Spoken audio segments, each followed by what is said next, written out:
ನಮಸ್ಕಾರ sir. Okay. ನಮ್ಮದು ಅಕ್ಕಲೋಡ್ taluk Solapur district ತೋಣೀರ್ ನಮ್ಮೂರ. ನಾವು ಪೈಲೆ DR ಲೈಫ್ ಗೋಧಿಗೆ ಯೂಸ್ ಮಾಡಿದೆ ರೀ.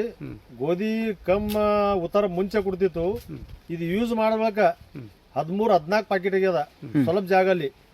ಇವಾಗ ಪಪ್ಪಾಯಿ ಬಿ ಮುಡಿದೇವ್ರಿ. ಪಪ್ಪಾಯಿ ಬಿ ಈ ಥರ ಚೆನ್ನಾಗಿ ಬಂದಿದೆ.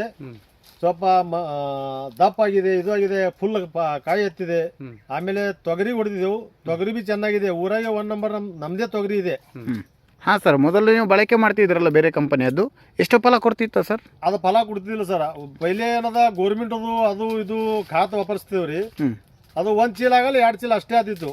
ಇದು ನಮ್ಮದು ಮುಂಚೆ ನಾವು ಹೊಡೆದ್ರೆ ಹೋದ ವರ್ಷ ಒಂದು ಅರ್ಧ ಎಕರಲ್ಲಿ ಗೋಧಿ ಬಿತ್ತೀನಿ. ಇದು DR ಲಾಪ್ 2 ಸಲ ಹೊಡೆದಿನಿ. 13-14 ಪ್ಯಾಕೆಟ್ ಆಗ್ಯದ. ಇದಕ್ಕೆ ಮುಂಚೆ 3 ಪ್ಯಾಕೆಟ್ ಅಷ್ಟೇ ಆದಿತ್ತು. ಹಾಂ ರೀ. ಹಾಂ ಸರ್. ಚಲೋ ಆಯ್ತು ರೀ, ಚಲೋ. ಒಳ್ಳೆ ರಿಸಲ್ಟ್ ಅದ ರೀ. ಒಳ್ಳೆ ಎಲ್ಲರೂ DR ಲೈಫ್ ವಾಪರಿಸ್ಬೇಕಂತೇಳಿ ನಮ್ದು ವಿನಂತಿ ಇರ್ತದೆ. ಯಾಕೆ ರೈತರಿಗೆ ಒಳ್ಳೆ ಇದು ಡಬಲ್ ಆಯ್ತು ಬೆಳೆ ಅಂದ್ರೆ ಒಳ್ಳೆ ರೇಟ್ ಇದು ಆಗ್ತದೆ. ಅದಕ್ಕಾಗಿ ಎಲ್ಲರೂ DR ಲೈಫ್ ಇದು ಮಾಡೋಕಂತೇಳಿ ನಂದು ವಿನಂತಿ ರೀ. Okay, thank you sir, thank you so much.